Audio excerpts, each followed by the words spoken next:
నమస్తే, welcome to our channel. నేను మిషాల్ని. స్టూడియోలో మన ముందు ఉన్నారు టీడీపీ యాక్టివిస్ట్ శశికుమార్ గారు ఉన్నారు. వారిని అడిగి కొన్ని విషయాలు మనం తెలుసుకునే ప్రయత్నం చేద్దాం. నమస్కారం శశి గారు. నమస్తే అండి.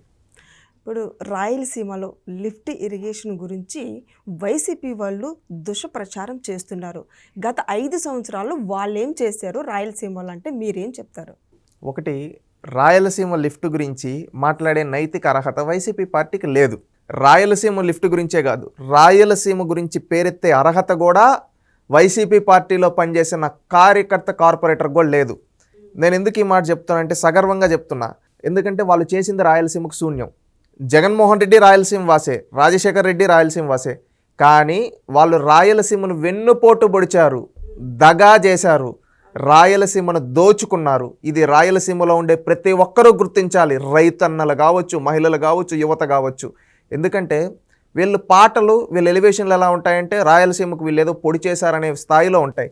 కానీ గ్రౌండ్ రియాలిటీ ఏంటంటే వాళ్ళ సొంత నియోజకవర్గానికి నీళ్ళు తెచ్చుకోలేకపోయినా చేతగానితనం రాజశేఖర్ రెడ్డిది, జగన్మోహన్ రెడ్డిది. వాళ్ళ సొంత నియోజకవర్గానికి కూడా నీళ్ళు ఇచ్చిన ఘనత ఎవరిదో తెలుసా? తెలుగుదేశం పార్టీది. ఇంకొకటి, వాళ్ళ కుటుంబం దశాబ్దాలుగా పులివెందుల నుంచి ఉన్నారు. 1978 నుంచి ఈ రోజు వరకు వాళ్ళ కుటుంబమే ఉంది. వాళ్ళ కుటుంబం నుంచే 1989 నుంచి ఈ రోజు వరకు కడప పార్లమెంట్కి ఎంపీలుగా ప్రాతినిధ్యం వహిస్తున్నారు.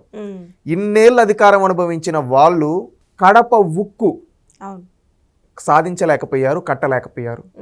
వీళ్ళు రాయలసీమకి ఏమన్నా చేస్తారంటే రాయలసీమ ప్రజలు నమ్మే అంత పరిస్థితులు లేరు. ఎందుకంటే రాయలసీమ ప్రజలు చైతన్యవంతులు. వాళ్ళకి అవకాశాలు ఇవ్వాలని ఇచ్చారు, కానీ ద్రోహం చేసింది కూడా వాళ్ళకి అవకాశాలు ఇస్తే రాయలసీమ ప్రజలకి ద్రోహం చేశారు, దగా చేశారు. అందుకని రాయలసీమ ప్రజలు అన్ని గుర్తారు. రాయలసీమ లిఫ్ట్ గురించి మాట్లాడే వీళ్ళని సూటిగా కొన్ని ప్రశ్నలు అడుగుతా. ఎందుకంటే రాయలసీమకి దగా చేసి రాయలసీమ లిఫ్ట్ ఆగిపోవడానికి కారకుడు ఈ జగన్మోహన్ రెడ్డి. ఈయనొచ్చి ఈ రోజు దొంగేడుపులు ఏడుస్తాడు. దొంగే దొంగ అని అరిచినట్టు ఈ దొంగ, ఈ రాయలసీమని దగా చేసిన ఈ దగాకోరు దొంగ జగన్మోహన్ రెడ్డి ఈరోజు ఎందుకు కపట ప్రేమ చూపిస్తున్నావు అని అడుగుతున్నా. రాయలసీమ లిఫ్ట్ గురించి ప్రతి ఒక్కరూ తెలుసుకోవాలి. 5/5/2020లో ఎలాంటి అనుమతులు పొందకుండానే రాయలసీమ ఎత్తిపోతల పథకాలు పాలనా అనుమతులు మంజూరు చేసింది ఎవరు? జగన్మోహన్ రెడ్డి. అంటే అనుమతులు తీసుకోకుండా ఏ ఉద్దేశంతో నువ్వు ప్రాజెక్టు చేద్దామని చెప్పి పాలనా అనుమతులు ఇచ్చావు? నువ్వు నిజంగా కట్టాలనే చిత్తశుద్ధునుంటే పాలనా అనుమతులు తీసుకో ఉండాలి కదా. 5/5/2020 అప్పుడు నువ్వే కదా ముఖ్యమంత్రి, నువ్వెందుకు ఇచ్చావు దీన్ని అడుగుతున్నారు. దీనిపైన 10 రోజులు అంటే ఈయన 5/5/2020 ఇస్తే దీనిపైన 15/5/2020 చెన్నైలోని NGTలో ఫిర్యాదు నమోదైంది. తర్వాత కరెక్ట్గా అదే రోజు పర్యావరణ అనుమతులు లేనందున ప్రాజెక్టు పనులు నిలిపేయాలంటూ 20/5/2020న ఆదేశాలు జారీ చేసిన NGT. అంటే నువ్వు ప్రాజెక్టు మొదలుపెట్టిన 15 రోజులకే పర్యావరణ అనుమతులు లేవు, ఆపేయాలి అని చెప్పారు. నీకు అవగాహన ఉంటే, నీకు ప్రాజెక్టుల పైన, ఇరిగేషన్ పైన ప్రజలకేమన్నా చేద్దాం అవగాహన ఉంటే ఫస్ట్ అనుమతులు తీసుకోవాలి కదా.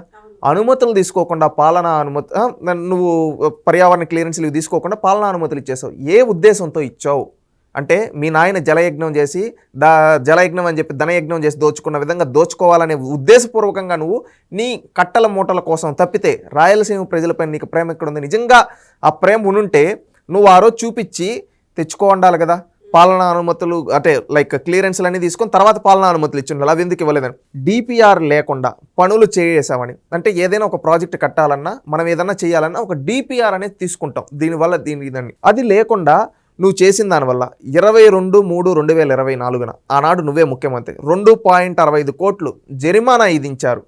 నీ చేతగానితనం వల్ల జగన్మోహన్ రెడ్డి, ఇది నీ చేతగానితనం ఇక్కడ క్లారిటీ కనబడుతూ ఉంది. ఈ విధంగా చేసి రాయలసీమ ఎత్తిపోతలను ఆగిపోయేలా చేసి రాయలసీమకి ద్రోహం చేసింది ఎవరు? నువ్వు, నీ కుటుంబం. ఆలోచన లేదు నీకు, అహంకారం. ఏమన్నా అంటే ఇరిగేషన్ రంగంని మొత్తాన్ని రాయలసీమలో పండబెట్టింది ఎవరు? నువ్వు కాదా? ఈ విధంగా రాయలసీమ లిఫ్ట్ ఇరిగేషన్ ప్రాజెక్ట్ని దగా చేసిన వ్యక్తి జగన్మోహన్ రెడ్డి. ఈరోజు వాళ్ళ పార్టీ వాళ్ళు వచ్చి రాయలసీమ లిఫ్ట్ ఆగిపోయింది చంద్రబాబు నాయుడు వాళ్ళు అంటారు. మీకు సిగ్గుందా? మీరు కడుపుకి ఏమి తింటున్నారా? అన్నం తింటున్నారా? ఇంకేమన్నా తింటున్నారా? సూటిగా అడుగుతున్నాం. మీకు వాస్తవాలు ఈ విధంగా ఉంటే ఈరోజు వచ్చి మీరు తప్పు చేసి మీ చేతగానితనం వల్ల ఆగిపోయిన దాన్ని, మీ చేతగానితనం వల్ల చేసిన దాన్ని ఈరోజు చంద్రబాబు నాయుడు గారి పైన చూస్తున్నారంటే మిమ్మల్ని చూసి మీకు కనీసం కొంచెం అన్న మనస్సాక్షి లేదా అని రాయలసీమ ప్రజలు అడుగుతున్నారు. రాయలసీమలో ఇరిగేషన్ ప్రాజెక్టుల కోసం 2014 నుంచి 19 వరకు అండి చంద్రబాబు నాయుడు గారు 12,000 కోట్లు కేటాయించారు. ఆ రోజు రాయలసీమలో చంద్రబాబు నాయుడు గారికి మూడు జిల్లాల మెజారిటీ లేదు. చిత్తూరు జిల్లా, కడప జిల్లా, కర్నూలు జిల్లాలో ఆ రోజు వైసీపీకి మెజారిటీ ఉంది 2014 నుంచి 19. ఒక అనంతపురం జిల్లాలోని తెలుగుదేశం పార్టీకి ఆ రోజు మెజారిటీ ఉంది. కానీ చంద్రబాబు నాయుడు గారు ఇరిగేషన్కు ప్రాధాన్యత ఇవ్వాలి, నా రాయలసీమ ప్రజలకు న్యాయం చేయాలి అని చెప్పి 12,000 కోట్లు కేటాయించాడు.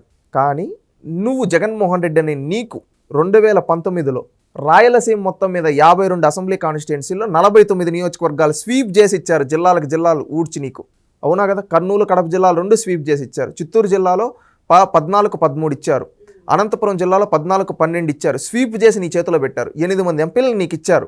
ఇస్తే నువ్వు కేటాయించింది ఎంతో తెలుసా? 2,000 కోట్లు. ఈరోజు వైసీపీ పార్టీ నుంచి మాట్లాడే ప్రతి ఒక్క కౌన్సిలర్ స్థాయి, వార్డు మెంబర్ కాడి నుంచి జగన్మోహన్ రెడ్డి వరకు ప్రతి ఒక్కరిని ప్రశ్నిస్తుండ. రాయలసీమలో ఆ రోజు మెజారిటీ లేకపోయినా 12,000 కోట్లు కేటాయించింది ఎవరు? చంద్రబాబు నాయుడు గారు. నీకు క్లీన్ స్వీప్ ఇస్తే నువ్వు ఎందుకు 2,000 కోట్లే కేటాయించావు రాయలసీమ ఇరిగేషన్కి?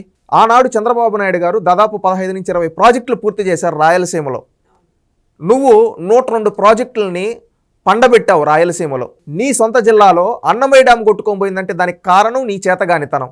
అదేవిధంగా గోరోకల్ రిజర్వాయరు ఏదైతే ఉందో దానికి మరమ్మతులకి వీటికి పనులు ఇవ్వండి, డబ్బులు ఇవ్వండి అంటే ఒక 50-60 కోట్లు ఇవ్వమంటే అది కూడా ఇవ్వాలా నీ 5 ఏళ్లలో? ఒకవేళ గోరోకల్ ఆగిపోయి ఉంటే గోరోకల్ నుంచే చిత్రావతికు, చక్కడి నుంచి పులివెందులకు, కడప జిల్లాకి నీళ్ళు వచ్చేది. నీ సొంత జిల్లా, నీ కుటుంబాన్ని ఆదరిస్తున్న జిల్లాకి ఆ ప్రాజెక్ట్ ఏమన్నా అయితే నీళ్లు రావని తెలిసినా కూడా 60 కోట్లు ఇవ్వాలా నీ 5 ఏళ్లలో? అది నీ చేతగానితనం. నువ్వు ఈరోజు రాయలసీమ ఇరిగేషన్ గురించి, లిఫ్ట్ల గురించి మాట్లాడతావా అని సూటిగా అడుగుతూ ఉన్నావు. నువ్వు కట్టిన ఒక్క ప్రాజెక్టులే జగన్మోహన్ రెడ్డి రాయలసీమలో. నీ చేతగానితనం వల్ల కొట్టుకుపోయే ప్రాజెక్టులు రాయలసీమ గడ్డ మీద తొలిసారి.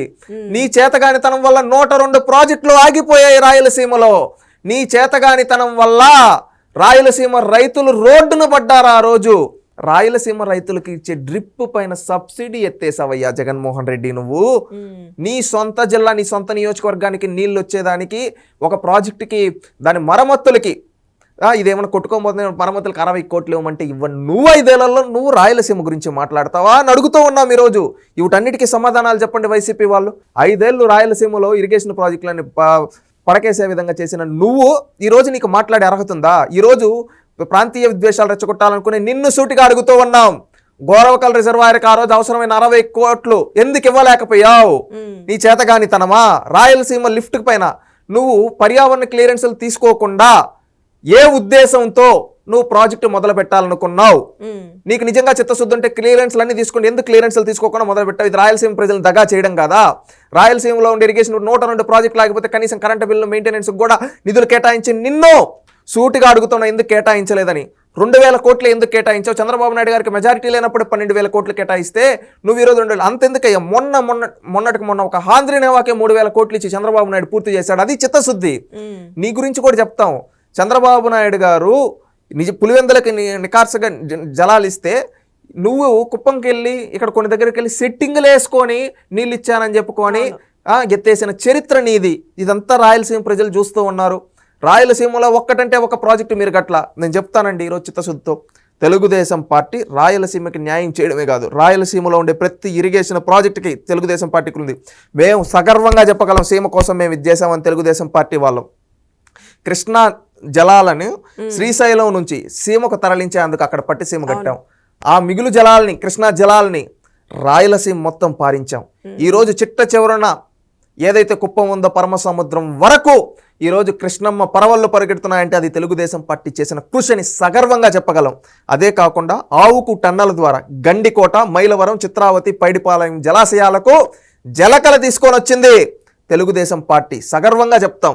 ఇదే కాకుండా మచ్చుమర్రి ఎత్తిపోతలు కావచ్చు, పులకుర్తి ఎత్తిపోతల ప్రాజెక్టులు కట్టింది చంద్రబాబు నాయుడు గారు, సగర్వంగా చెప్తాం. ఇదే కాకుండా హాంద్రినీవ కాలువల విస్తరణతో కొంచెం విస్తరణ చేసి కుప్పానికి కృష్ణా జలాలు తీసుకొని వెళ్ళింది చంద్రబాబు గారి. పులివెందలకు కూడా సాగునీరు ఇచ్చింది చంద్రబాబు గారి. ఇది సగర్వంగా చెప్పగలం. తెలుగుదేశం పార్టీ ఈ విధంగా ఇవే కాకుండా ఎన్నో ప్రాజెక్టులకు తెలుగంగా రాయలసీమలో పరుగులెడుతుందంటే దానికి కారణం ఆ మహానుభావుడు ఎన్టీ రామారావు గారు. ఈ విధంగా రాయలసీమలో ప్రతి ఇరిగేషన్ ప్రాజెక్టు వెనక తెలుగుదేశం పార్టీ కృషి ఉంది, తెలుగుదేశం పార్టీ ఆనాడు ఆలోచనలు ఉన్నాయి. అంతేగాని మీరు రాయలసీమకి ఏమీ చేయకుండా 5 ఏళ్ళు దగా చేసి ఈ రోజు రాయలసీమ పైన కపట ప్రేమ చూపిస్తుంటే రాయలసీమ వాసులు అంటున్నారు నీకు ఒక్క అవకాశం ఇచ్చి తప్పు చేసాం, ఆ ఒక్క అవకాశంలో నువ్వు మా రాయలసీమ దగా చేసి మళ్ళీ ఇప్పుడు ప్రాంతీయ విద్వేషాలు రెచ్చగొట్టాలనుకుంటే రాజకీయ నిరుద్యోగులైన మీ వైసీపీ పార్టీలు కొంతమంది కుల అహంకారంతో ఈరోజు రాయలసీమలో ఎగిసెగిసి పడుతున్న వ్యక్తుల్ని పాతాళంలోకి తొక్కుతామంటున్నారు రాయలసీమ బిడ్డలు. ఎందుకంటే రాయలసీమకి ఎవరైనా ద్రోహం చేశారు, కడప జిల్లాకి ఎవరైనా ద్రోహం చేశారంటే అది వైఎస్ కుటుంబమే అని ఈరోజు రాయలసీమ ప్రజలు అంటున్నారు. గుర్తుపెట్టుకోండి, రాయలసీమంలో ప్రాంతీయ విద్వేషాలు రెచ్చగొట్టి ఈ విధంగా ఉంటే రేపు రానున్న రోజుల్లో పాతాళానికి దొక్కుతారు. 5 ఏళ్లలో కనీసం నిధులు కేటాయించని నువ్వు, కనీసం మెయింటెనెన్స్కి నిధులు ఇవ్వని నువ్వు రాయలసీమను ఉద్ధరిస్తావా సైకో జగన్ అని ఈరోజు రాయలసీమలో ఉండే ప్రతి ఒక్క యువత అంటున్నారు. నీకు రాజకీయ సమాధి రాయలసీమలోనే అని రాయలసీమ యువత అంతా చెప్తున్నారండి. మరి ఈ రోజున జగన్మోహన్ రెడ్డి గారు కావచ్చు, జగన్మోహన్ రెడ్డి వైసీపీ నేతలు కావచ్చు, ప్రతి ఒక్కరు మా హయాంలోనే జరిగినాయి, ఈ ఏం జరిగాయి వాళ్ళ హయాంలో, రాయలసీమలో ఇవన్నీ మా హయాంలో జరిగినాయి.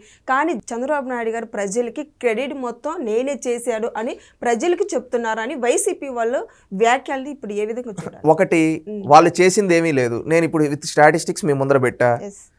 వాళ్ళు ఏం చేసింది ఏమీ లేదు. వాళ్ళు ఏంటంటే వాళ్ళందరూ రాజకీయ నిరుద్యోగులు. ఈరోజు ఆడుండే వాళ్ళందరూ 5 ఏళ్లలో వాళ్ళు శాసనసభ్యులుగా, శాసన మండలి సభ్యులుగా, మెంబర్ ఆఫ్ పార్లమెంట్లుగా ఉన్న వాళ్ళు ఆ రోజు రాయలసీమకు నిధులు కేటాయించకపోతే, రాయలసీమలో ప్రాజెక్టులకు కనీసం మెయింటెనెన్స్కి నిధులు ఇవ్వకపోతే ఎన్నిసార్లు శాసనసభలో ప్రశ్నించారు? రాయలసీమకు సంబంధించి ఏమన్నా ప్రత్యేకమైన పథకాలని కేంద్రం నుంచి ఎన్ని సాధించారు అని సూటిగా అడుగుతూ ఉన్నాం. ఆ రోజు నిద్రపోయారు, దోచుకు తిన్నారు రాష్ట్రాన్ని, రాయలసీమని. ఈ రోజు రాయలసీమ వాళ్ళకి ఎందుకంటే పదవులు కావాలి. అందుకని ఏంటంటే వాళ్ళ ప్రజలకి మేము ఇవి చేసి చెప్పామని ఓట్లు అడిగే దమ్ము వాళ్ళకి లేదు. అందుకని ఏంటంటే ప్రాంతీయ విద్వేషాలు రెచ్చగొట్టడానికి ఈ విధంగా చేస్తున్నారు. రాయలసీమలో దగ్గర నేను చెప్పాను కదా, సొంత జిల్లాలలో సొంత నియోజకవర్గానికి నీళ్ళు ఇచ్చుకోలేని వ్యక్తి, సొంత పార్లమెంట్లో 30-40 ఏళ్ళగా ప్రాతినిధ్యం ఒక ఉక్కు కర్మాగారం కట్టుకోలేని వ్యక్తులు రాయలసీమకు చేస్తారంటే ఎవరు నమ్ముతారండి? వాళ్ళ సొంత పార్లమెంట్లో రాజశేఖర్ రెడ్డి ఒకసారి శంకుస్థాపన, జగన్మోహన్ రెడ్డి 2 సార్లు శంకుస్థాపన టంకాయలు కొట్టారు కానీ ఉక్కు కర్మాగారం కట్టలేకపోయారు. అది వీళ్ళ చరిత్ర. కడప జిల్లాలో ఉండే ప్రతి ఒక్కరికి తెలుసు. ఈరోజు కొప్పర్తిలో కంపెనీలు వస్తున్నాయంటే అది తెలుగుదేశం పార్టీ కృషి. ఈరోజు కడప జిల్లాలో కావచ్చు, కర్నూలు జిల్లాలో కావచ్చు, అనంతపురం జిల్లాలో కావచ్చు, చిత్తూరు జిల్లాలో కావచ్చు, ఉద్యానవన పంటల బండి ఈరోజు ప్రపంచానికి ఎక్స్పోర్ట్ చేసే విధంగా తయారవుతుందంటే అది తెలుగుదేశం పార్టీ కృషి అని సగర్వంగా చెప్పగలం. రాయలసీమను దగా చేసిన జగన్మోహన్ రెడ్డిని, రాజశేఖర్ రెడ్డిని రాయలసీమ ద్రోహులుగా రాయలసీమ ప్రజలు గుర్తుపెట్టుకుంటారు. వీళ్ళు రాయలసీమ ద్రోహుల్ని రాయలసీమలోని ఇంకొకసారి రాయలసీమ పెట్టి పేరు పెట్టి వీళ్ళ పదవుల కోసం రాజకీయం చేయాలనుకుంటే సమాధి కట్టడానికి రాయలసీమ ప్రజలు సిద్ధంగా ఉన్నారని తెలియజేస్తున్న ఒక రాయలసీమ వ్యక్తిగా. Thank you.